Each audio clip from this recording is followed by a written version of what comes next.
घशीभूत साचा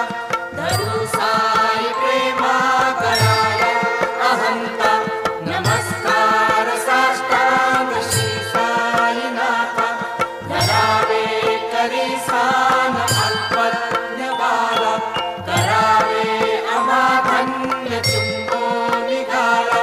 मुखी घाला प्रेमे खरा ध्यास आता नमस्कार साष्टांग श्री साईनाथा सुखाधिक ज्यांच्या पदावंदिताती सुखाधिक जाते समानत्व देती प्रयागा